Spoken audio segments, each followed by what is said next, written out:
ਸਤਿ ਸ਼੍ਰੀ ਅਕਾਲ ਜੀ। ਪੰਜਾਬੀ ਰੇਡੀਓ ਤੇ ਪੰਜਾਬੀ ਟੀਵੀ ਯੂਐਸਏ ਵੇਖ ਸੁਣ ਰਹੇ ਸਾਰੇ ਸਰੋਤਿਆਂ ਦਾ ਬਹੁਤ-ਬਹੁਤ ਸਵਾਗਤ ਹੈ ਇਸ ਸਮੇਂ ਦੇ ਵਿਸ਼ੇਸ਼ ਪ੍ਰੋਗਰਾਮ ਖਬਰ ਤੇ ਨਜ਼ਰ ਦੇ ਵਿੱਚ। ਬਹੁਤ ਸਾਰੀਆਂ ਖਬਰਾਂ ਨੇ ਜਿਨ੍ਹਾਂ ਤੇ ਨਜ਼ਰ ਮਾਰਾਂਗੇ ਤੇ ਇਸ ਪ੍ਰੋਗਰਾਮ ਦੇ ਵਿੱਚ ਹਰ ਰੋਜ਼ ਦੀ ਤਰ੍ਹਾਂ ਸਾਥ ਹੁੰਦਾ ਹੈ ਸੀਨੀਅਰ ਪੱਤਰਕਾਰ ਮਿੰਟੂ ਗੁਰਸਰੀਆ ਜੀ ਦਾ। ਸੋ ਪ੍ਰੋਗਰਾਮ 'ਚ ਉਹਨਾਂ ਨੂੰ ਕਰਦੇ ਹਾਂ ਸ਼ਾਮਲ। ਬਹੁਤ-ਬਹੁਤ ਸਵਾਗਤ ਹੈ ਜੀ।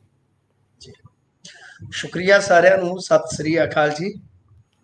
ਸਤਿ ਸ਼੍ਰੀ ਅਕਾਲ ਜੀ। ਸੋ ਅੱਜ ਦੇ ਪ੍ਰੋਗਰਾਮ ਦੇ ਸਪਾਂਸਰਸ ਨੇ ਖਾਲਸਾ ਇੰਸ਼ੋਰੈਂਸ। ਲੰਬੇ ਸਮੇਂ ਤੋਂ ਇੰਸ਼ੋਰੈਂਸ ਦੇ ਖੇਤਰ ਦੇ ਵਿੱਚ ਨਿਭਾ ਰਹੇ ਨੇ ਸੇਵਾ। ਸੰਪਰਕ ਨੰਬਰ ਹੈ 4082722500।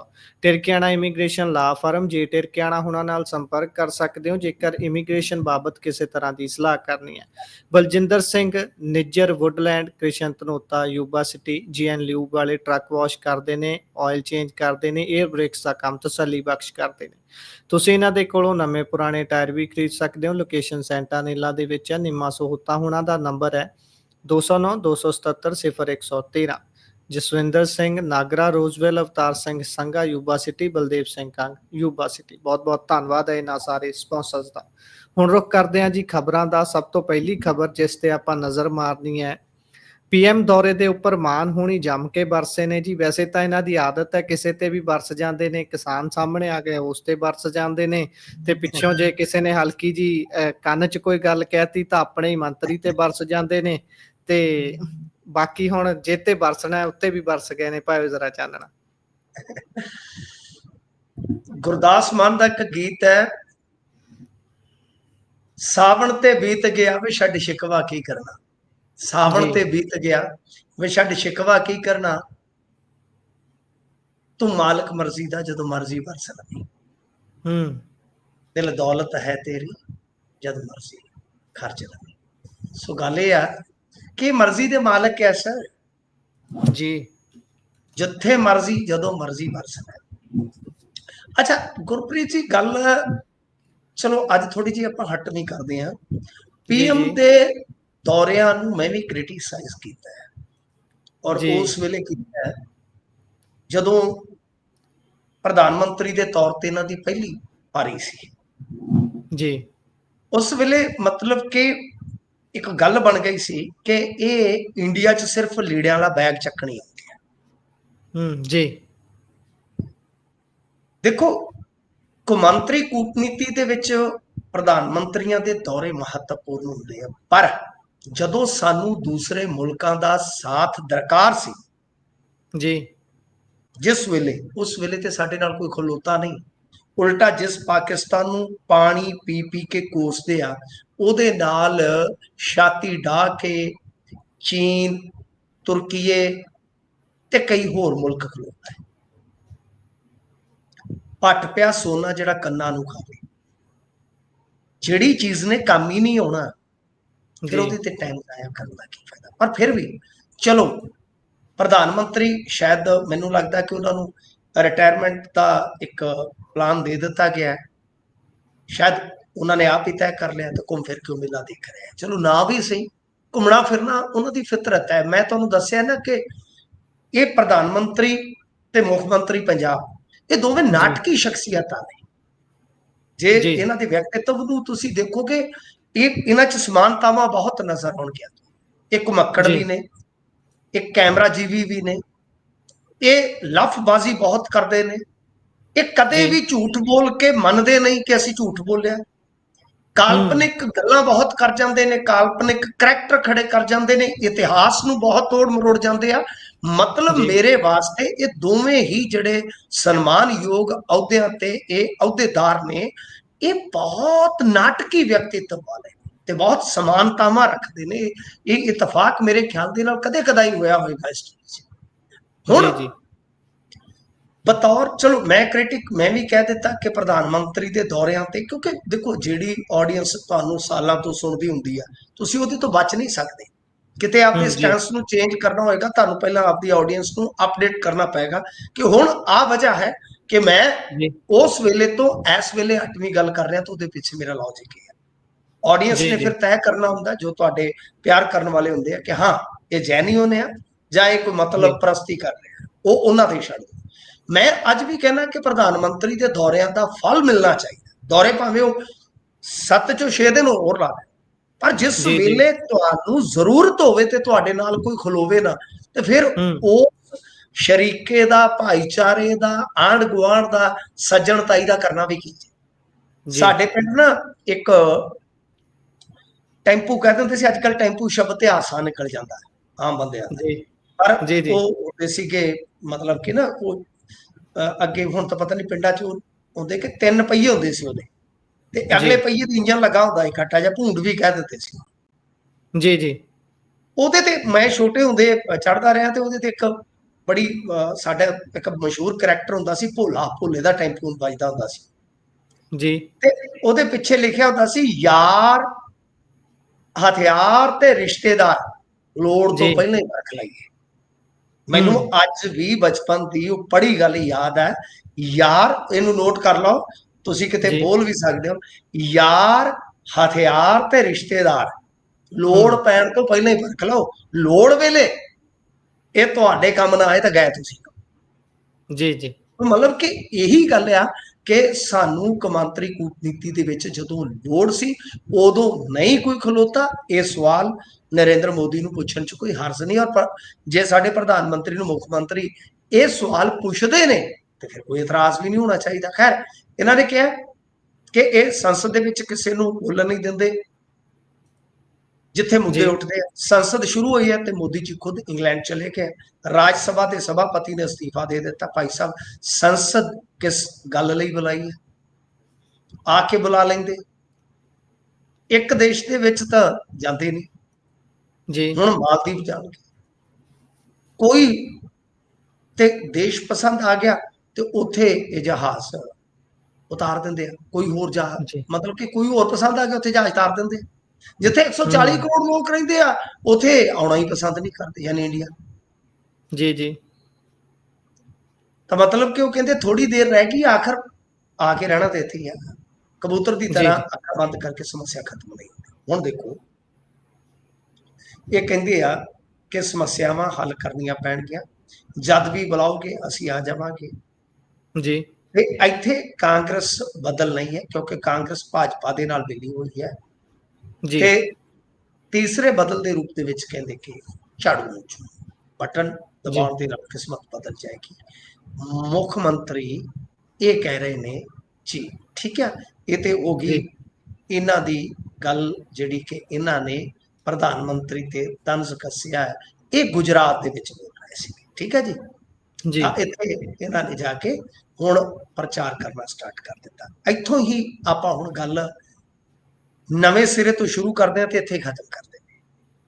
ਜੀ ਪ੍ਰਧਾਨ ਮੰਤਰੀ ਦੇ ਦੌਰਿਆਂ ਤੇ ਸਵਾਲ ਕਰਨ ਵਾਲਾ ਮੁੱਖ ਮੰਤਰੀ ਇਹ ਦੱਸੇ ਕਿ ਤੁਸੀਂ ਕਿੰਨੇ ਦੌਰੇ ਕੀਤੇ ਹੁਣ ਤੱਕ ਬਤੌਰ ਮੁੱਖ ਮੰਤਰੀ ਦੂਜੀਆਂ ਸਟੇਟਾਂ 'ਚ, ਤੇ ਉਹਨਾਂ ਦਾ ਲਾਹਾ ਪੰਜਾਬ ਨੂੰ ਕੀ ਹੋਇਆ। ਚਲੋ, ਮੈਂ ਇੰਨੀ ਲੰਮੀ ਚੌੜੀ ਭੂਮਿਕਾ ਇਹਨਾਂ ਦੇ ਸਵਾਲ ਵਾਸਤੇ ਤੈਅ ਕੀਤੀ ਹੈ ਕਿ ਕੀ ਇਹਨਾਂ ਦਾ ਕੋਈ ਸਮਰਥਕ ਆ ਕੇ ਇਸ ਬਿਆਨ ਦੀ ਪ੍ਰੋੜਤਾ ਕਰ ਸਕਦਾ ਲੌਜੀਕਲੀ, ਤਾਰਕਿਕ ਤਰੀਕੇ ਨਾਲ, ਕਿ ਤੁਹਾਨੂੰ ਹੱਕ ਹੈ ਕਿ ਤੁਸੀਂ ਪ੍ਰਧਾਨ ਮੰਤਰੀ ਦੇ ਦੌਰਿਆਂ ਤੇ ਸਵਾਲ ਕਰੋ। ਕਿਉਂ? ਕਿਉਂਕਿ ਤੁਸੀਂ ਤੇ ਆਪਣੀਆਂ ਜਿਹੜੀਆਂ ਸਰਕਾਰੀ ਹੈਲੀਕਾਪਟਰ ਪੰਜਾਬ ਦਾ, ਜੋ ਪੰਜਾਬ ਦੇ ਖਰਚੇ ਤੇ ਚੱਲਦਾ, ਉਹਦੀਆਂ ਯਾਤਰਾਵਾਂ ਦਾ ਬਿਊਰਾ ਨਹੀਂ ਦੇ ਰਹੇ ਅੱਜ ਤੱਕ। ਕਦੇ ਤੁਸੀਂ ਤਾਮਿਲਨਾਡੂ, ਕਦੇ ਤੁਸੀਂ ਗੁਜਰਾਤ, ਕਦੇ ਤੁਸੀਂ ਹਿਮਾਚਲ, ਕਿੱਥੇ ਕਿੱਥੇ ਹੈਲੀਕਾਪਟਰ ਤੇ ਤੁਸੀਂ ਬੋਰ ਹੋਣ ਵਾਲਾ ਕਰਤਾ ਸਾਹਿਬ ਜੀ। ਪ੍ਰਧਾਨ ਮੰਤਰੀ ਤੁਸੀਂ ਆਪਣੇ ਸਾਰੇ ਜਿਹੜੇ ਦੌਰੇ ਆ ਹੁਣ ਤੱਕ ਦੇ 3.5 ਸਾਲਾਂ ਦੇ, ਤੁਸੀਂ ਉਹ ਸਾਰਾ ਕੁਝ ਨਸ਼ਰ ਕਰੋ ਨਾ, ਕਿ ਕੇਜਰੀਵਾਲ ਨੂੰ ਕਿੰਨੀ ਵਾਰੀ ਲੈਣ ਗਏ ਹੋ, ਕਿੰਨੀ ਵਾਰੀ ਚੋਣ ਪ੍ਰਚਾਰ 'ਚ ਗਏ ਹੋ। ਤਾਂ ਗੱਲਾਂ ਇਹ ਆ ਸਰ ਕਿ ਆਪ ਦੀਆਂ ਕੱਛ 'ਚ ਤੇ ਦੂਜੇ ਦੀਆਂ ਹੱਥ 'ਚ ਨਹੀਂ ਹੁੰਦੀਆਂ, ਇਹ ਗੱਲਾਂ ਨਹੀਂ ਚੱਲਦੀਆਂ ਹੁੰਦੀਆਂ। ਸੋ ਛੱਜ ਤੇ ਬੋਲੇ ਛਾਨਣੀ ਨੂੰ ਨਹੀਂ ਬੋਲਣ ਦਾ ਹੱਕ ਹੁੰਦਾ। ਸਰ, ਗੱਲ ਤੇ ਇਹੋ ਆ ਕਿ ਜੇ ਤੁਸੀਂ ਪਾਕ ਸਾਫ ਹੋਵੋ ਤੇ ਤੁਸੀਂ ਸਵਾਲ ਕਰ ਸਕਦੇ ਹੋ। ਤੁਸੀਂ ਸਵਾਲ ਕਰਨ ਲਈ ਚਲੋ ਜੇ ਆਜ਼ਾਦ ਹੋ, ਅਸੀਂ ਵੀ ਤੁਹਾਨੂੰ ਸਵਾਲ ਕਰ ਸਕਦੇ ਹਾਂ ਕਿ ਗੁਜਰਾਤ ਦੇ ਵਿੱਚ ਤੁਹਾਡਾ ਕੀ ਕੰਮ ਹੈ। ਪਾਰਟੀ ਤੁਹਾਡੀ, ਮਤਲਬ ਕਿ ਦਿੱਲੀ ਦੇ ਵਿੱਚ ਬੇਟੀ ਦਾ ਵਿਆਹ ਹੁੰਦਾ ਅਰਵਿੰਦ ਕੇਜਰੀਵਾਲ ਦਾ, ਤੇ ਕਪੂਰਥਲਾ ਹਾਊਸ ਕਿਉਂ ਚੁਣਿਆ ਜਾਂਦਾ ਜੀ? ਰਾਘਵ ਚੱਡਾ ਦਾ ਵਿਆਹ ਹੁੰਦਾ ਹੈ ਤੇ ਅਮਲਾ ਫੈਲਾ ਸਾਡਾ ਕਿਉਂ ਜਾਂਦਾ ਜੀ ਪੰਜਾਬ 'ਚ? ਤੁਸੀਂ ਅੱਠ ਮਾਰ ਕੇ, ਉਹੀ ਮੈਂ ਗੱਲ ਕਹਿੰਦਾ, ਇਹ ਨਾਟਕੀ ਸ਼ਖਸੀਅਤਾਂ ਨੇ। ਇਹਨਾਂ ਦੇ ਵਿਅਕਤਿਤਵ ਨੂੰ ਜੇ ਤੁਸੀਂ ਸਮਝਣਾ ਹੋਵੇ ਤੇ ਪੇਪਰ ਲੈ ਲੈਣਾ ਇਹ ਚੀਜ਼ਾਂ ਨੋਟ ਡਾਊਨ ਕਰਦੇ ਜਾਣਾ, ਤੁਹਾਨੂੰ ਬਹੁਤ ਸਾਰੀਆਂ ਸਮਾਨਤਾਵਾਂ ਮਿਲਣਗੀਆਂ। ਤੇ ਕਮਾਲ ਦੀ ਗੱਲ ਹੈ ਕਿ ਇੱਕ ਦੂਜੇ ਤੇ ਕਈ ਵਾਰ ਇਸ ਤਰ੍ਹਾਂ ਦੇ ਤੰਜ਼ ਨਰਿੰਦਰ ਮੋਦੀ ਜੀ ਔਰ ਮਾਨ ਸਾਹਿਬ ਕੱਸਦੇ ਤੁਹਾਨੂੰ ਮਿਲ ਜਾਣਗੇ। ਕਈ ਵਾਰ ਇਤਿਹਾਸ ਦੇ ਵਿੱਚ ਵੀ ਇੱਕ ਦੋ ਵਾਰੀ ਹੋਇਆ ਹੈ। ਜੀ, ਸਨਮਾਨਜਨਕ ਅਹੁਦੇ ਨੇ, ਸਨਮਾਨ ਬਰਕਰਾਰ ਰਹਿਣਾ ਚਾਹੀਦਾ ਹੈ, ਪਰ ਆਪਣਾ ਸਨਮਾਨ ਬਰਕਰਾਰ ਰੱਖਣ ਦੇ ਲਈ ਵੀ ਤੁਹਾਨੂੰ ਕੋਈ ਸੰਘਰਸ਼ ਕਰਨਾ ਪੈਂਦਾ, ਕੋਈ ਇਦਾਂ ਦਾ ਕਰਨਾ ਪੈਂਦਾ। ਇੱਕ ਜਹਾਜ਼ ਤੋਂ ਨਹੀਂ ਉਤਰਦਾ, ਦੂਸਰਾ ਸ਼ਬਦਾਂ ਦੀ ਮਰਿਆਦਾ ਨਹੀਂ ਰੱਖਦਾ ਕੁਝ ਬੋਲਣ ਲੱਗਿਆ, ਪਰ ਦੋਨਾਂ ਦਾ ਹੀ ਅਸਰ ਕੋਈ ਨਹੀਂ ਹੈ। ਉਹ ਤੁਸੀਂ ਦੱਸ ਹੀ ਦਿੱਤਾ ਸਾਰੀ ਗੱਲ। ਅੱਗੇ ਚੱਲਦੇ ਹਾਂ, ਗੱਲ ਲੈਂਡ ਪੂਲਿੰਗ ਦੀ ਕਰ ਲੈਂਦੇ ਹਾਂ। ਗਲੇ ਦੀ ਹੱਡੀ ਬਣ ਗਈ ਹੈ ਲੈਂਡ ਪੂਲਿੰਗ ਪਾਲਿਸੀ। ਆਏ ਦਿਨ ਨਵੀਆਂ ਸੋਧਾਂ ਕਰਨ ਦੀ ਗੱਲ, ਆਏ ਦਿਨ ਕੁਝ ਨਾ ਕੁਝ ਇਸ 'ਚ ਨਵਾਂ ਕਰਨ ਦੀ ਗੱਲ। ਮੈਂ ਤੁਹਾਡੀ ਜਾਣਕਾਰੀ ਦੇ ਲਈ ਦੱਸ ਦਿਆਂ, ਮੈਂ ਅੱਜ ਵੀ ਹੁਸ਼ਿਆਰਪੁਰ ਜ਼ਿਲ੍ਹੇ 'ਚੋਂ ਹੀ ਆਇਆ। ਹੁਸ਼ਿਆਰਪੁਰ ਜ਼ਿਲ੍ਹੇ ਦੇ ਵਿੱਚ 550 ਏਕੜ ਜ਼ਮੀਨ ਜਿਹੜੀ ਹੈ ਲੈਂਡ ਪੂਲਿੰਗ ਦੇ ਅੰਡਰ ਆਈ ਹੈ। ਤੇ ਖਾਸ ਤੌਰ ਤੇ ਕਿਸਾਨ ਆਗੂਆਂ ਦੇ ਜਿਹੜੇ ਕਹਿ ਲਈਏ ਵੀ ਪਿੰਡ ਨੇ, ਉੱਥੇ ਇੱਕ ਜਾਣ ਦੀ ਅਸੀਂ ਕੋਸ਼ਿਸ਼ ਕੀਤੀ ਤੇ ਉਹ ਤਾਂ ਤਪੇ ਬੈਠੇ ਨੇ ਬਹੁਤ ਜ਼ਿਆਦਾ। ਵਿੱਚ ਇਹ ਨਹੀਂ ਕਿ ਇਕੱਲੇ ਜਿਹੜੇ ਕਿਸਾਨ ਉਹ ਵਰਗ ਦੀ ਗੱਲ ਕਰ ਰਹੇ ਆ ਜਿਹੜੇ ਜ਼ਿਮੀਂਦਾਰਾ ਕਰਦੇ ਨੇ, ਵੈਸੇ ਵੀ ਜਿਹੜੇ ਪਿੰਡਾਂ ਦੇ ਵਿੱਚ ਲਾਲੇ ਹੁੰਦੇ ਨੇ ਜਾਂ ਪਿੰਡਾਂ ਚੋਂ ਉੱਠ ਕੇ ਸ਼ਹਿਰਾਂ 'ਚ ਜਾ ਚੁੱਕੇ ਲਾਲੇ ਨੇ, ਉਹ ਵੀ ਇਕੱਠੇ ਹੋਏ ਸੀ।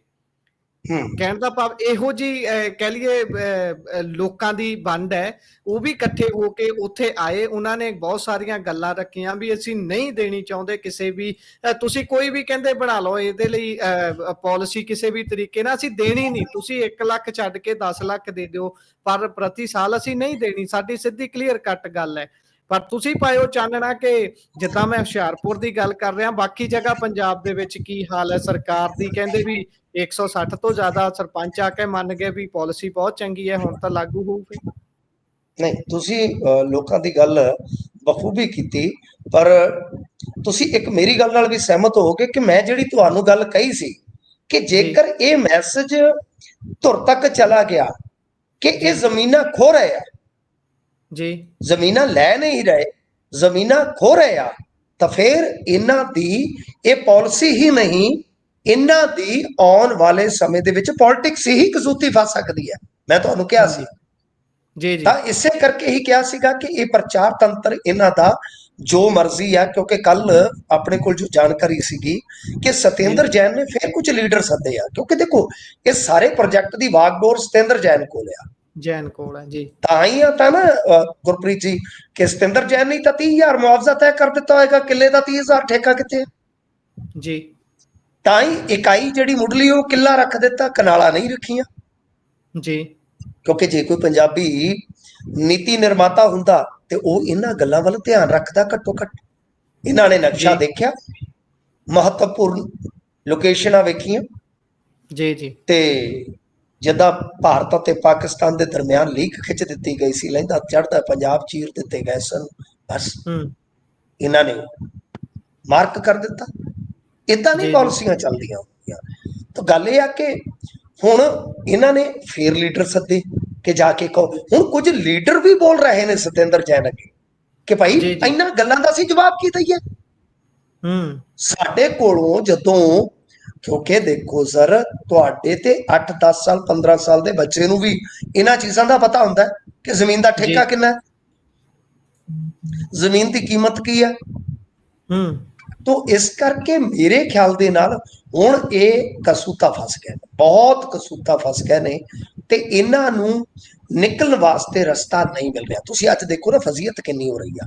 ਉਹ ਇੱਕ ਪੋਸਟਰ ਬਾਪੂ ਲਿਆਏ ਸੀ, ਕੁਝ ਤੇ ਪੋਸਟਰ ਬੁਆਏ ਹੁੰਦੇ ਆ ਨਾ, ਸਾਡੇ ਤੇ ਪੋਸਟਰ ਬਾਪੂ ਵੀ ਹੈਗੇ ਆ, ਉਹ ਬੈਠੇ ਕਿ ਉਹ ਨਾਲ ਪੋਸਟਰ ਬਣਾ ਦਿੰਦੇ, ਫੋਟੋ ਖਿੱਚ ਕੇ ਸੋਹਣੀ ਜੀ ਮੁੱਖ ਮੰਤਰੀ ਦੇ ਨਾਲ, ਕਿ ਲਓ ਜੀ ਬੱਲੇ ਬੱਲੇ ਹੋ ਗਏ।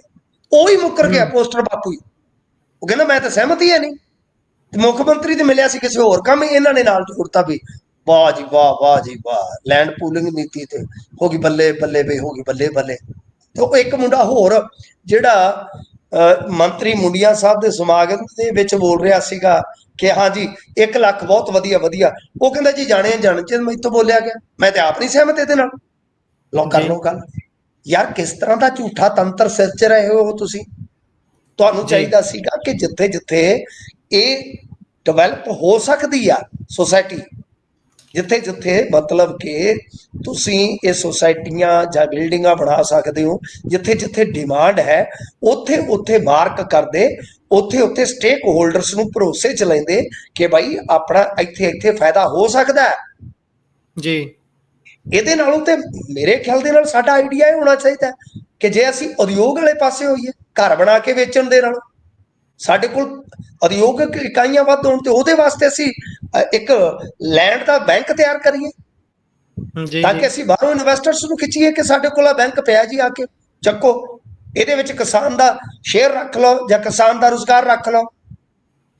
ਜੀ ਠੀਕ ਹੈ ਨਾ, ਕੁਝ ਇਸ ਤਰ੍ਹਾਂ ਦਾ ਕੀਤਾ ਜਾ ਸਕਦਾ, ਪਰ ਤੁਸੀਂ ਉਸ ਪਾਸੇ ਪਏ ਜਿਹਦੇ ਚੋਂ ਸੁੱਕਾ ਪੈਸਾ ਬਣਦਾ ਹੈ, ਤਾਂ ਲਿਹਾਜ਼ਾ ਕਸੂਤਾ ਫਸ ਗਈ ਆ ਸਰਕਾਰ। ਮੇਰੇ ਖਿਆਲ ਦੇ ਨਾਲ ਗੁਰਪ੍ਰੀਤ ਜੀ ਜਿਹੜੀ ਤੁਸੀਂ ਗੱਲ ਕਹੀ ਆ ਇਹ ਬਹੁਤ ਮਹੱਤਤਾ ਰੱਖਦੀ ਆ ਕਿ ਜੇ ਕੰਢੀ ਏਰੀਏ ਦੇ ਵਿੱਚੋਂ ਇਸ ਤਰ੍ਹਾਂ ਦੀ ਆਵਾਜ਼ ਆ ਰਹੀ ਆ, ਮਤਲਬ ਕਿ ਨੌਨ ਜੱਟ ਵੀ ਇਹ ਗੱਲ ਕਹਿੰਦੇ ਨੇ ਕਿ ਅਸੀਂ ਆਪਣੀ ਜ਼ਮੀਨ ਦੇਣੀ ਹੋਈ ਨਹੀਂ, ਤੁਸੀਂ ਭਾਵੇਂ ਜੀ ਲੱਖ ਦਿਓ 5 ਲੱਖ ਦਿਓ, ਤਾਂ ਇਹਦਾ ਮਤਲਬ ਹੈ ਕਿ ਜੋ ਮੈਂ ਸੋਚ ਰਿਹਾ ਸੀਗਾ ਕਿ ਇਸ ਤਰ੍ਹਾਂ ਦਾ ਮੈਸੇਜ ਜੇ ਕਨਵੇ ਹੋ ਗਿਆ ਥੱਲੇ ਤੁਰ ਤੱਕ ਤਾਂ ਇਹਨਾਂ ਵਾਸਤੇ ਮੁਸ਼ਕਲ ਹੋ ਜਾਏਗੀ। ਤਾਂ ਲਗਭਗ ਮੇਰੇ ਖਿਆਲ ਦੇ ਨਾਲ ਤੁਸੀਂ ਮੇਰੇ ਖਿਆਲ ਦੀ ਤਰਜਮਾਨੀ ਕਰਕੇ ਉਸ ਤੇ ਮੋਹਰ ਲਾ ਰਹੇ ਹੋ ਕਿ ਲਗਭਗ ਇਹ ਐਸਾ ਮੈਸੇਜ ਥੱਲੇ ਜਾ ਰਿਹਾ ਹੈ ਜੀ। ਜੀ ਇਹ ਮੈਸੇਜ ਜੇਕਰ ਟਿਕਾਣੇ ਪਹੁੰਚ ਜਾਂਦਾ ਹੈ ਤਾਂ ਫਿਰ ਆਪਾਂ ਲੱਗਦਾ ਹੈ ਮੰਨ ਕੇ ਚੱਲੀਏ ਵੀ ਬਾਹਲਾ ਸਮਾਂ ਨਹੀਂ ਕੱਢਦੀ ਇਹ ਪਾਲਿਸੀ, ਆਖਰਕਾਰ ਵਾਪਸ ਲੈਣੀ ਹੀ ਪਊਗੀ, ਕਿਉਂਕਿ ਕਿਸਾਨਾਂ ਦੇ ਰੋਹ ਦੇ ਅੱਗੇ ਚੱਲਦਾ ਕੀ ਹੈ। ਸੋ ਅੱਗੇ ਚੱਲਦੇ ਹਾਂ ਅਗਲੀ ਖਬਰ ਦੇ ਵੱਲ, ਤੇ ਅਦਾਕਾਰਾ ਬੀਬੀ ਕਿਰਨ ਖੇਰ ਹੋਣਾ ਦੀ ਗੱਲ ਕਰ ਲੈਂਦੇ ਆ। ਸਾਬਕਾ ਐਮਪੀ ਨੇ ਉਹ ਚੰਡੀਗੜ੍ਹ ਤੋਂ, ਪਰ ਜਿਹੜਾ ਕੋਠੀਆਂ ਦਾ ਮੋਹ ਹੈ, ਜਿਹੜਾ ਸਰਕਾਰੀ ਸੰਪत्ति ਦਾ ਮੋਹ ਹੈ, ਕਿੱਥੇ ਛੱਡਦਾ ਹੈ। ਖਾਸਾ ਵੱਡਾ ਨੋਟਿਸ ਇਹਨਾਂ ਨੂੰ ਆ ਗਿਆ ਤੇ ਮੀਤ ਹੇਅਰ ਹੋਣੀ ਵੀ ਹੁਣ ਕੋਠੀ ਕਹਿੰਦੇ ਖਾਲੀ ਕੀਤੀ ਹੈ। ਹੈਗੀ ਤੇ ਆਪਣੀ ਭੂਆ ਹੀ ਆ ਇਹ ਪੰਜਾਬਣ ਆ, ਵਿਆਹੀ ਕਿਰਨ ਖੇਰ ਦੇ ਨਾਲ ਆ। ਗੱਲ ਇਹ ਆ ਕਿ ਪੰਜਾਬੀ ਗਾਲਾਂ ਬੜੀਆਂ ਪੰਜਾਬੀ ਚ ਕੱਢਦੀ ਹੈ, ਤੁਹਾਨੂੰ ਪਤਾ ਜਦੋਂ ਤਾਤੀ ਹੋ ਜਾਵੇ। ਤੇ ਗੱਲ ਇਹ ਆ ਕਿ ਇੱਕ ਵਾਰੀ ਇਹਨੇ ਕਿਹਾ ਵੀ ਸੀ ਨਾ ਮੈਂ ਪੰਜਾਬੀ ਬੋਲ ਲੈਂਦੀ ਹਾਂ, ਮੈਂ ਵੀ ਪੰਜਾਬੀ ਹਾਂ। ਗੱਲ ਇਹ ਆ ਕਿ ਬੀਬੀ ਕਿਰਨ ਖੇਰ ਰਾਜਨੀਤੀ ਲਈ ਨਹੀਂ ਬਣੀ। ਐਕਟਿੰਗ ਜੇ ਤੁਸੀਂ ਦੇਖਣੀ ਹੈ ਤੇ ਪੰਜਾਬ 1984 ਦੇਖ ਲਓ, ਤੁਹਾਨੂੰ ਪਤਾ ਲੱਗ ਜਾਊਗਾ ਕਿ ਐਕਟਿੰਗ ਅਸਲ ਦੇ ਵਿੱਚ ਹੁੰਦੀ ਕੀ ਹੈ। ਐਕਟਿੰਗ ਮਤਲਬ ਕਿ ਖੂਨ ਚ ਸੀ, ਨੋ ਡਾਊਟ। ਸਿਆਸਤ ਲਈ ਇਹ ਬੀਬੀ ਨਹੀਂ ਸੀ ਬਣੀ। ਤਾਂ ਖੈਰ ਸਿਆਸਤ ਲਈ ਨਹੀਂ ਸੀ ਬਣੀ, ਚਲੋ ਇਤਫਾਕਨ ਐਕਸੀਡੈਂਟਲੀ ਆ ਗਈ ਆ, ਤਾਂ ਉਸ ਤੋਂ ਬਾਅਦ ਬੀਬੀ ਫਿਰ ਤੁਹਾਨੂੰ ਪਤਾ ਹੀ ਆ ਜਿਸ ਤਰ੍ਹਾਂ ਆਈ ਉਸੇ ਤਰ੍ਹਾਂ ਗਾਇਬ ਹੋ ਗਈ। ਪਰ ਗੱਲ ਇਹ ਆ ਕਿ ਹੁਣ ਚੰਡੀਗੜ੍ਹ ਪ੍ਰਸ਼ਾਸਨ ਨੇ ਇਹਨਾਂ ਨੂੰ 13 ਲੱਖ ਦਾ ਨੋਟਿਸ ਭੇਜਤਾ ਕਿ ਲਿਆਓ ਜੀ 13 ਲੱਖ ਰੁਪਈਆ ਜਮ੍ਹਾਂ ਕਰਵਾਓ, ਕਿਉਂਕਿ ਤੁਸੀਂ ਵੇਲੇ ਸਿਰ ਆਪਣਾ ਜਿਹੜਾ ਸਰਕਾਰੀ ਮਕਾਨ ਹੈ ਉਹ ਖਾਲੀ ਨਹੀਂ ਕੀਤਾ ਜੀ। ਇਹਨਾਂ ਨੂੰ ਤੇ ਨੋਟਿਸ ਆ ਗਿਆ। ਹੁਣ ਦੇਖੋ ਨੋਟਿਸ ਦਾ ਕੀ ਜਵਾਬ ਦਿੰਦੇ ਆ। ਪਰ ਇੱਕ ਜਿਹੜੀ ਤੁਸੀਂ ਮੀਤ ਹੇਅਰ ਦੀ ਵੀ ਗੱਲ ਕੀਤੀ ਹੈ ਸ਼ਾਇਦ, ਹਾਂਜੀ ਜੀ ਜੀ ਜੀ ਜੀ ਹਾਂ, ਮੀਤ ਹੇਅਰ ਦੀ ਜਿਹੜੀ ਗੱਲ ਕੀਤੀ ਹੈ ਨਾ, ਬਿਲਕੁਲ। ਤਾਂ ਮੈਂ ਉਹਦੇ ਚ ਤੁਹਾਨੂੰ ਦੱਸ ਦੇਵਾਂ ਕਿ ਇਹਨਾਂ ਨੇ 43 ਨੰਬਰ ਕੋਠੀ ਜਿਹੜੀ ਆ ਉਹ ਖਾਲੀ ਕਰ ਦਿੱਤੀ ਆ, ਅਰੋੜਾ ਸਾਹਿਬ ਦੇ ਨਾਮ ਤੇ ਇਹ ਅਲਾਟ ਹੋ ਗਈ ਹੈ, ਯਾਨੀ ਅਰੋੜਾ ਜੀ ਮੁੱਖ ਮੰਤਰੀ ਦੇ ਗੁਆਂਢੀ ਬਣ ਗਏ। ਪਰ ਮੈਂ ਤੁਹਾਨੂੰ ਨਾ ਇੱਕ ਇੰਟਰਸਟਿੰਗ ਗੱਲ ਦੱਸਾਂ, ਕਿੰਨੇ ਇਹ ਚਾਤਰ ਬੰਦੇ ਆ, ਕਿੰਨੇ ਇਹ ਦੋਹਰੇ ਸਟੈਂਡਰਡ ਵਾਲੇ ਬੰਦੇ ਆ ਸਾਡੇ ਸਿਆਸਤਦਾਨ। ਅਸਲ ਚ ਕੀ ਆ ਕਿ ਮੀਤ ਹੇਅਰ ਤੁਹਾਨੂੰ ਪਤਾ ਲੋਕ ਸਭਾ ਇਲੈਕਸ਼ਨ ਜਿੱਤ ਗਏ ਸਨ ਜੀ, ਫਿਰ ਬਤੌਰ ਕੈਬਨਿਟ ਵਜ਼ੀਰ ਉਹਨਾਂ ਨੇ ਆਪਣਾ ਅਸਤੀਫਾ ਦੇ ਦਿੱਤਾ ਜੀ। ਉਸ ਤੋਂ ਬਾਅਦ ਜੋ ਸਾਡਾ ਸਰਕਾਰ ਦਾ ਆਮ ਤੇ ਰਾਜ ਪ੍ਰਬੰਧਕੀ ਮਹਿਕਮਾ ਹੁੰਦਾ, ਉਹਨਾਂ ਵੱਲੋਂ ਸਰਕਾਰੀ ਕੋਠੀ ਨੂੰ ਖਾਲੀ ਕਰਨ ਲਈ ਕਿਹਾ ਗਿਆ ਸੀਗਾ। ਪਰ ਇੱਥੇ ਚਲਾਕੀ ਦੇਖੋ ਕੀ ਖੇਡੀ ਇਹਨਾਂ ਨੇ। ਮੁੱਖ ਮੰਤਰੀ ਭਗਵੰਤ ਮਾਨ ਨੇ ਇਹਨਾਂ ਨੂੰ ਬਤੌਰ ਮੈਂਬਰ ਪਾਰਲੀਮੈਂਟ ਚੰਡੀਗੜ੍ਹ ਚ ਰਹਿਣ ਲਈ ਜੀ, ਜੋ ਪੰਜਾਬ ਵਜ਼ੀਰ ਦੇ ਕੋਟੇ ਦੀ ਕੋਠੀ ਹੁੰਦੀ ਆ, ਉਹਦੀ ਇਜਾਜ਼ਤ ਦੇ ਦਿੱਤੀ ਕਿ ਤੂੰ ਵਰਤੀ ਜਾ। ਤੁਸੀਂ ਦੇਖੋ ਕਿੰਨਾ ਜ਼ਿਆਦਾ ਇਹ ਬੰਦੇ ਨਿਯਮਾਂ ਨੂੰ ਤਾਕ ਤੇ ਰੱਖਦੇ ਆ, ਯਾਨੀ ਜਿੱਥੇ ਵੀ ਕੜਾ ਲੋਟ ਆਉਂਦਾ ਲਾ ਲਿਆ। ਮੀਤ ਹੇਅਰ ਦੇ ਆ ਉੱਥੇ ਸਾਰਾ ਨਵਾਂ ਵਿਆਹ ਹੋਇਆ ਸੀ, ਸਾਰਾ ਘਰ ਪਰਿਵਾਰ ਉੱਥੇ ਸੀ, ਛੱਡਣਾ ਔਖਾ ਸੀ। ਮੀਤ ਹੇਅਰ ਨੂੰ ਸਪੈਸ਼ਲ ਪ੍ਰਬੰਧ ਕਰਕੇ ਉਹ ਕੋਠੀ 'ਚ 1 ਸਾਲ ਰੱਖਿਆ ਗਿਆ।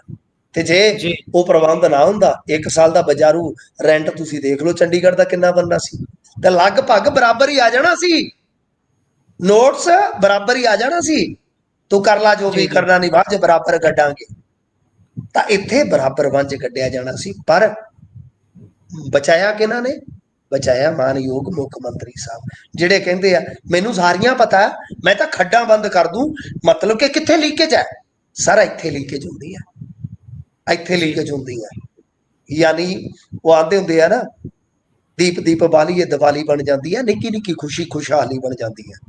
ਗੱਲ ਇਹ ਆ ਕਿ ਛੋਟੀਆਂ ਛੋਟੀਆਂ ਬਚਤਾਂ ਵੱਡਾ ਖਜ਼ਾਨਾ ਬਣ ਜਾਂਦੀਆਂ ਹੁੰਦੀਆਂ। ਪਰ ਤੁਸੀਂ ਤੇ ਹੁਣ ਮੈਂ ਕੀ ਕਵਾਂ, ਬਸ ਬਿੰਦਰ ਖੀਏ ਨੇ ਕਿਹਾ ਸੀ ਤੂੰ ਤਾਂ ਕੁੜੀਏ ਨਹੀਂ, ਇੱਕ ਚੀਜ਼ ਹੈ ਕਮਾਲ ਦੀ। ਸਾਡੇ ਸਾਹਮਣੇ ਤੇ ਸਿਆਸਤ ਹੀ ਕਮਾਲ ਦੀ ਹੋ ਗਈ। ਅਸੀਂ ਤਾਂ ਇਹੀ ਕਹਾਂਗੇ ਵੀ ਸਾਡੇ ਸਾਹਮਣੇ ਤਾਂ ਸਿਆਸਤ ਨਹੀਂ, ਤੂੰ ਹੈ ਕਮਾਲ ਦੀ।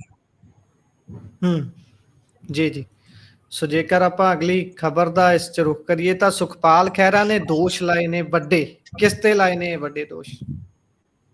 ਦੇਖੋ, ਸੁਖਪਾਲ ਖਹਿਰਾ ਨੇ ਸਿੱਧੇ ਸਰਕਾਰ ਦੇ ਦੋਸ਼ ਲਾਏ ਨੇ ਜੀ। ਤੁਹਾਨੂੰ ਯਾਦ ਹੈ SSF ਨਾਵਿਕ ਸੂਤਾ ਜਾਂ ਸੜਕ ਸੁਰੱਖਿਆ ਫੋਰਸ, ਯਾਨੀ ਸੜਕ ਸੁਰੱਖਿਆ ਦਸਤਾ ਜੀ ਜੀ SSF, ਇਹਨਾਂ ਨੇ ਉਹਨਾਂ ਵਾਸਤੇ ਸ਼ਾਇਦ 144 ਗੱਡੀਆਂ ਖਰੀਦੀਆਂ ਸਨ। ਜੀ ਠੀਕ ਹੈ ਜੀ।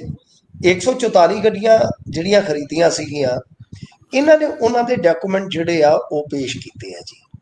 ਠੀਕ ਹੈ ਕਿ ਇਹਨਾਂ ਨੇ ਇਹ ਗੱਡੀਆਂ ਜਿਹੜੀਆਂ ਸੀਗੀਆਂ ਉਹ ਮਹਿੰਗੇ ਭਾਅ ਖਰੀਦੀਆਂ ਨੇ। ਮਤਲਬ ਲਗਭਗ ਇੱਕ ਗੱਡੀ ਜਿਹੜੀ ਆ, ਯਾਨੀ ਇੱਕ ਨਗ ਕਹਿ ਲਓ ਕਿ 37 ਲੱਖ ਚ ਪਿਆ। ਠੀਕ ਹੈ ਜੀ।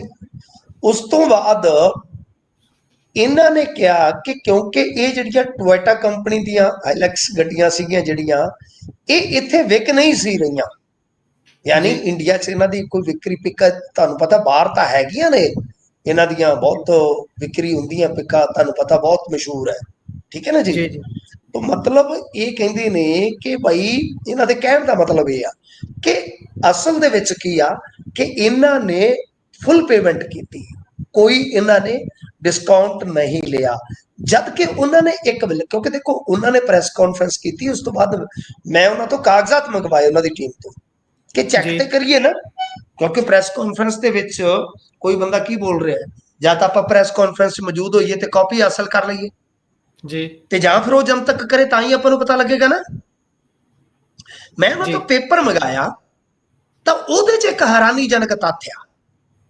ਹੈਰਾਨੀਜਨਕ ਤੱਥ ਇਹ ਆ ਕਿ ਉਹੀ ਗੱਡੀ ਇੱਕ ਵਿਅਕਤੀ ਨੇ ਲਗਭਗ ਸਰਕਾਰੀ ਰੇਟ ਤੋਂ 10 ਲੱਖ ਡਿਸਕਾਊਂਟ ਦੇ ਨਾਲ ਹਾਸਲ ਕੀਤੀ ਹੈ। ਉਹੀ ਕੰਪਨੀ ਦੀ ਗੱਡੀ ਜੀ।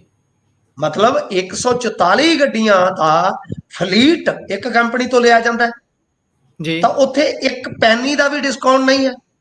ਇੱਕ ਵਿਅਕਤੀ ਕੰਪਨੀ ਦੇ ਮਿੱਥੇ ਰੇਟ ਤੋਂ ਥੱਲੇ 10 ਲੱਖ ਰੁਪਈਆ ਸਮੇਤ ਜੋ GST ਵਗੈਰਾ ਹੁੰਦਾ, IGST ਵਗੈਰਾ ਹੁੰਦਾ, ਸਾਰਾ ਪੇ ਕਰਕੇ 10 ਲੱਖ ਦਾ ਡਿਸਕਾਊਂਟ ਹਾਸਲ ਕਰਦਾ ਹੈ। ਤਾਂ ਇਹਨਾਂ ਦਾ ਦੋਸ਼ ਕਥਿਤ ਤੌਰ ਤੇ ਇਹ ਆ ਕਿ ਦਰਅਸਲ ਫੁੱਲ ਪੇਮੈਂਟ ਕਰਕੇ ਇਹਨਾਂ ਨੇ ਕੁਝ ਕੈਸ਼ ਜਿਹੜਾ ਸੀ ਉਹਨਾਂ ਤੋਂ ਰਿਟਰਨ ਲੈ ਲਿਆ ਕੰਮ ਜੀ। ਇਹ ਬਹੁਤ ਵੱਡੇ ਦੋਸ਼ ਆ। ਹੁਣ ਦੇਖਦੇ ਆ, ਕਿਉਂਕਿ ਸਰਕਾਰ ਦਾ ਹਾਲੇ ਤੱਕ ਤੇ ਕੋਈ ਇਹਦੇ ਤੇ ਪ੍ਰਤੀਕਰਮ ਨਹੀਂ ਆਇਆ ਤੇ ਮੈਂ ਵੀ ਕੋਈ ਯਤਨ ਨਹੀਂ ਕਰ ਸਕਿਆ ਕਿਉਂਕਿ ਹੁਣੇ ਡਾਕੂਮੈਂਟ ਮਿਲੇ ਨੇ ਤੇ ਕੱਲ ਕੋਸ਼ਿਸ਼ ਕਰਾਂਗੇ ਇਹਨਾਂ ਦੇ ਕਿਸੇ ਬੁਲਾਰੇ ਦੇ ਨਾਲ ਗੱਲ ਕਰ ਸਕੀਏ ਆਫੀਸ਼ੀਅਲੀ, ਤੇ ਫਿਰ ਆਪਾਂ ਨੂੰ ਪਤਾ ਲੱਗੇਗਾ ਕਿ ਇਹਨਾਂ ਦਾ ਪ੍ਰਤੀਕਰਮ ਕੀ ਆ, ਕਿ ਕੀ ਕੋਈ ਕੋਸ਼ਿਸ਼ ਹੋਈ, ਕੀ ਕੋਈ ਬਿੱਡ ਹਾਸਲ ਕੀਤੀ ਗਈ, ਕੀ ਕੁਝ ਕੀਤਾ ਗਿਆ। ਸਾਰਾ ਕੁਝ ਜਿਹੜਾ ਫਿਰ ਸਰਕਾਰ ਦੇ ਪੱਖ ਤੋਂ ਵੀ ਸੁਣਾਂਗੇ ਤੇ ਪਤਾ ਲੱਗੂਗਾ। ਜੀ ਜੀ। ਸੋ ਅਗਲੀ ਖਬਰ ਤੇ ਜੇਕਰ ਚਲੀਏ ਤਾਂ ਸਿੱਧੂ ਨੇ ਹੁਣ ਬੇਦੀ ਨੂੰ ਦੱਸਿਆ ਭਰਾ ਜੀ। ਇੱਕ ਵੀਡੀਓ ਕਾਫੀ ਵਾਇਰਲ ਹੋਈ ਸੀ, ਤੁਸੀਂ ਦੇਖਿਆ ਹੋਣਾ ਕਿ ਪਿਛਲੇ ਦਿਨੀ ਜਦੋਂ ਕਾਂਗਰਸ ਦੀ ਰੈਲੀ ਸੀਗੀ ਮੋਹਾਲੀ ਵਾਲੀ ਸਾਈਡ ਤੇ, ਉੱਥੇ ਸਟੇਜ ਤੇ ਰਾਜਾ ਵੜਿੰਗ ਮਾਈਕ ਫੜਦੇ ਨੇ ਜਦੋਂ, ਤੇ ਕੰਨ ਦੇ ਵਿੱਚ ਬਲਬੀਰ ਸਿੱਧੂ ਆ ਜਿਹੜੇ ਜੀ, ਉਹ ਕਹਿੰਦੇ ਆ ਕਿ ਇਹਨੂੰ ਨਜ਼ਰ ਵੱਟੂ ਨੂੰ ਤੁਸੀਂ ਕਿੱਧਰ ਨਾਲ ਲੈ ਚੱਕੀ ਫਿਰਦੇ ਹੋ, ਉਹ ਕਹਿੰਦਾ ਮੇਰੇ ਨਾਲ ਨਹੀਂ ਆਇਆ। ਤਾਂ ਮਤਲਬ ਕਿ ਇਹ ਇਸ ਤਰ੍ਹਾਂ ਦੀ ਸ਼ਬਦਾਵਲੀ ਸੀਗੀ ਕਿ ਜਿਹੜੀ ਹੈਰਾਨ ਕਰਦੀ ਸੀ ਕਿ ਕਾਂਗਰਸੀ ਯਾਰ ਕੀ ਕਰਦੇ ਫਿਰਦੇ ਨੇ, ਕਿਹੋ ਜਿਹੀਆਂ ਗੱਲਾਂ ਕਰਦੇ ਫਿਰਦੇ ਨੇ ਜੀ। ਤਾਂ ਮਤਲਬ ਕਿ ਜਦੋਂ ਇਸ ਤਰ੍ਹਾਂ ਦਾ ਵੀਡੀਓ ਵਾਇਰਲ ਹੋਇਆ, ਕਾਂਗਰਸ ਦੀ ਅੰਤਰ ਕਲਹ ਜਿਸ ਨੂੰ ਆਪਾਂ ਕਹਿ ਦਿੰਦੇ ਅੰਦਰੂਨੀ ਕਲੇਸ਼ ਹੈ ਜਿਹੜਾ, ਉਹ ਬਾਹਰ ਆ ਗਿਆ। ਜਿਸ ਵੇਲੇ ਬਾਹਰ ਆ ਗਿਆ, ਲੋਕਾਂ ਨੇ ਬੜੀ ਹੈਰਾਨਗੀ ਜਤਾਈ। ਤਾਂ ਜਿਹਨੂੰ ਉਹ ਕਿਹਾ ਜਾ ਰਿਹਾ ਸੀਗਾ, ਦਰਅਸਲ ਕੀ ਸੀਗਾ ਜੀ, ਉਹ ਸੀਗਾ ਮਾਮਲਾ, ਜੇ ਆਪਾਂ ਦੇਖੀਏ ਕੁਲਦੀਪ ਸਿੰਘ ਬੇਦੀ ਦਾ, ਜਿਹੜੇ ਕਿ ਕਿਸੇ ਸਮੇਂ ਕਹਿ ਲਓ ਕਿ ਇਹਨਾਂ ਦੇ ਆਪਣੇ ਡਿਪਟੀ ਮੇਅਰ ਵੀ ਰਹੇ ਨੇ ਬਲਬੀਰ ਸਿੱਧੂ ਹੋਰਾਂ ਦੇ। ਤਾਂ ਇੱਥੇ ਆ ਕੇ ਫਿਰ ਇੱਕ ਸਵਾਲ ਖੜਾ ਹੋ ਗਿਆ ਕਿ ਅਜਿਹਾ ਕਿਉਂ ਹੋਇਆ। ਕਮਾਲ ਦੀ ਗੱਲ ਇਹ ਹੋਈ ਕਿ ਉਹਨਾਂ ਨੇ ਇੱਕ ਪ੍ਰੈਸ ਕਾਨਫਰੰਸ ਰੱਖ ਦਿੱਤੀ ਆਪਣੇ ਘਰੇ ਇਸ ਮੁੱਦੇ ਦੇ ਬਾਬਤ, ਜੀ ਜਦੋਂ ਵੀਡੀਓ ਵਾਇਰਲ ਹੋ ਗਈ। ਜਦੋਂ ਪੱਤਰਕਾਰ ਪਹੁੰਚੇ ਤਾਂ ਉਧਰੋਂ ਸ਼ਾਇਦ ਇਹਨਾਂ ਦੇ ਪ੍ਰਧਾਨ ਨੂੰ ਜਾਂ ਹੋਰ ਕਿਸੇ ਵਿਅਕਤੀ ਨੂੰ ਵੀ ਪਤਾ ਲੱਗ ਗਿਆ ਹੋਵੇਗਾ ਕਿ ਭਾਈ ਉਹ ਤਾਂ ਪ੍ਰੈਸ ਕਾਨਫਰੰਸ ਕਰਨ ਜਾ ਰਹੇ ਆ।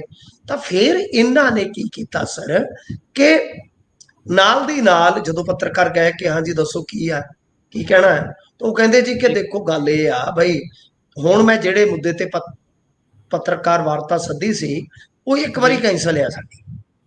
ਜੀ ਮਤਲਬ ਕਿ ਮੈਨੂੰ ਪ੍ਰਧਾਨ ਦਾ ਫੋਨ ਆਇਆ ਕਿ ਕੋਈ ਨਹੀਂ, ਇਸ ਮੁੱਦੇ ਨੂੰ ਅਸੀਂ ਹਾਈ ਕਮਾਂਡ ਤੱਕ ਲਿਜਾਵਾਂਗੇ ਤੇ ਕੋਈ ਨਹੀਂ, ਮਸਲਾ ਤੁਹਾਡਾ ਹੱਲ ਹੋ ਜਾਏਗਾ। ਤੇ ਉਧਰ ਬਲਬੀਰ ਸਿੱਧੂ ਨੂੰ ਜਦੋਂ ਸੰਪਰਕ ਕੀਤਾ ਗਿਆ ਕਿ ਕੀ ਚੱਕਰ ਆ ਭਾਈ, ਤੁਹਾਡੇ ਨਾਲ ਕੀ ਆ, ਤੇ ਉਹ ਕਹਿੰਦੇ ਜੀ ਨਹੀਂ ਨਹੀਂ ਨਹੀਂ, ਇਹ ਤੇ ਮੇਰਾ ਭਰਾ ਆ। ਯਾਨੀ ਜਿਸ ਬੰਦੇ ਨੂੰ ਰਾਜਾ ਵੜਿੰਗ ਦੇ ਕੰਨਾਂ 'ਚ ਉਹ ਕਹਿ ਰਹੇ ਸੀਗੇ ਕਿ ਨਜ਼ਰ ਵੱਟੂ ਕਿੱਧਰ ਚੱਕੀ ਫਿਰਦਾ ਨਾਲ, ਤਾਂ ਮੁੜ ਕੇ ਕਹਿੰਦੇ ਕਿ ਨਹੀਂ ਨਹੀਂ ਭਰਾ ਆ, ਕੋਈ ਗੱਲ ਨਹੀਂ ਹੈ ਜੀ, ਕੋਈ ਗੱਲ ਨਹੀਂ ਆ। ਯਾਨੀ ਇਹ ਹੈ ਕਾਂਗਰਸ ਦੀ ਅਸਲੀਅਤ ਸਰ, ਇਹ ਆ ਅਸਲ ਤਸਵੀਰ। ਤਾਂ ਹੁਣ ਤੁਸੀਂ ਜੇ ਦੇਖੋਗੇ ਗਾਂ ਇਲੈਕਸ਼ਨ ਆਉਣਾ ਤਰਨਤਾਰਨ ਦਾ, ਤਾਂ ਇਹਦੇ ਵਿੱਚ ਵੀ ਕਿਤੇ ਨਾ ਕਿਤੇ ਇਹ ਕਲੇਸ਼ ਜਿਹੜਾ ਇਹਨਾਂ ਵਾਸਤੇ ਪਰੇਸ਼ਾਨੀ ਦਾ ਸਬਬ ਬਣੇਗਾ, ਜਿਵੇਂ ਲੁਧਿਆਣਾ ਵੈਸਟ ਦੇ ਵਿੱਚ ਬਣਿਆ ਸੀ। ਜੀ ਜੀ। ਸੋ ਜੇਕਰ ਆਪਾਂ ਅਗਲੀ ਖਬਰ ਦਾ ਰੁਖ ਕਰੀਏ ਤਾਂ ਧਨਖੜ ਦੇ ਅਸਤੀਫੇ ਦੀ ਜਿਹੜੀ ਸਥਿਤੀ ਸੀ ਹੁਣ ਤਕਰੀਬਨ ਸਪਸ਼ਟ ਹੋਣ ਲੱਗੀ ਹੈ ਜੀ।